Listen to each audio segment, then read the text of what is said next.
بسم الله الرحمن الرحيم الحمد لله رب العالمين والصلاة والسلام على رسول الله صلى الله عليه وسلم. All praise is due to Allah and peace be upon you all. Thank you for hosting me, and it is not the first time to come and be part of your program. It is my honor, my pleasure to be here, and of course, as you saw, the amazing show that we got, and I just wanted to thank them. That is so difficult to be done. It's not easy at all. And that shows us something very important, that we have different backgrounds, different way of thinking, different races, different tongues, different nationalities, different colors, but at the same time we have many things in common. Yes, we have differences, but at the same time we have things in common that no one could imagine. We are human beings, right? Do you agree on that? Okay, we are human beings and we love peace. It is part of our nature to love one another, to smile to one another. It's part of our nature to know one another. Even if you have a new neighbor who just came to your community, you would ask, do you know him?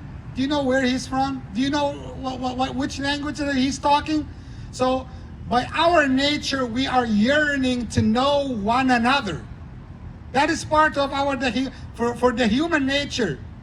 And one of the things that I wanted you to know, do you know what is the meaning of Islam?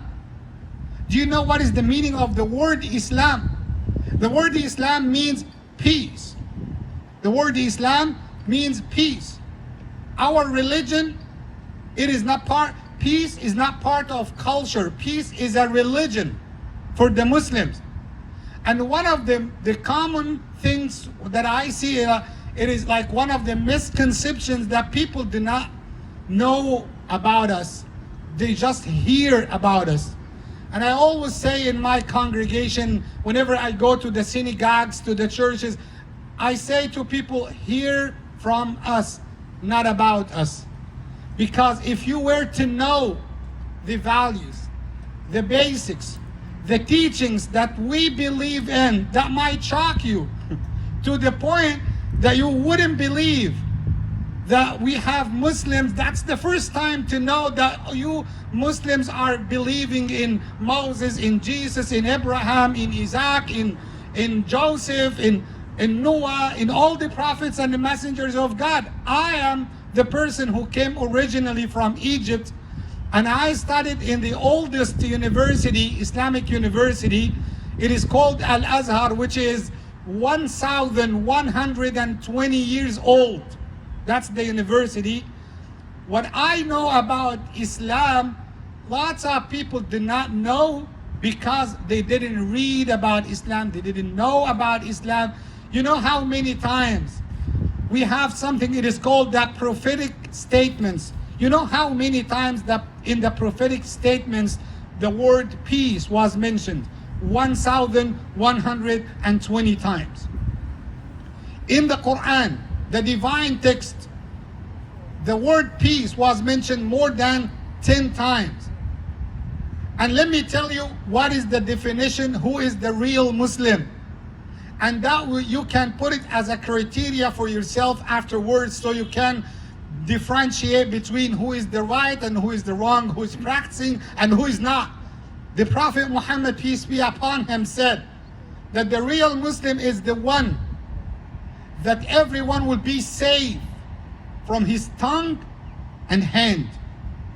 As long as people are saved from your tongue, you are not hurting anyone by your tongue. You are not, pushing anyone. You are not killing anyone. That's the real Muslim. And not only this, we have a very, I could say, amazing verse in the Quran about this topic particularly. Whoever shed the light, whoever shed the blood of one person, he will be punished as if he killed the entire humanity. And whoever saved one life, he will be rewarded as if he saved the entire humanity.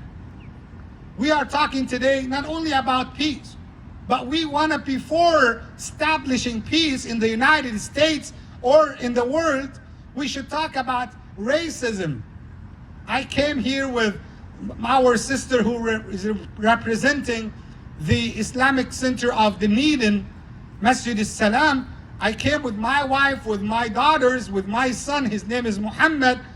I just wanted you to know, I said that before in the church.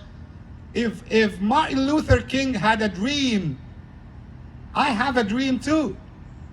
My dream is not to be labeled just because my son's name is Muhammad. I do not want him to struggle in the airport because his name is a Muslim name. I do not want my child, my daughter, to have bad comments in Walmart, in Publix, because she is wearing the hijab.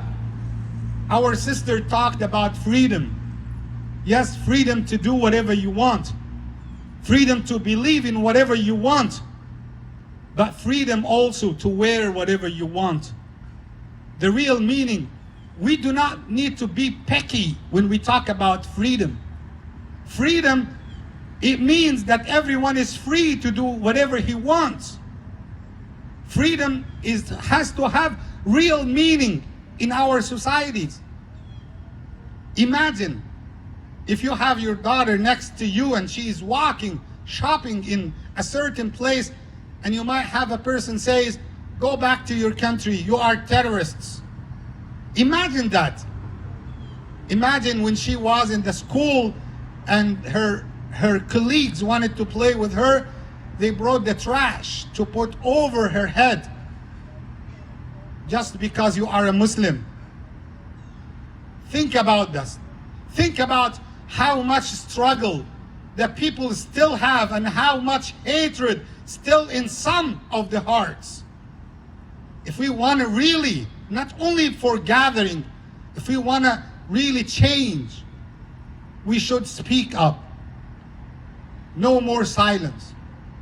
We should tell everyone that if we really sincere about our speech in peace, to end racism, to end segregation, to end discrimination, that has to be equal for everyone.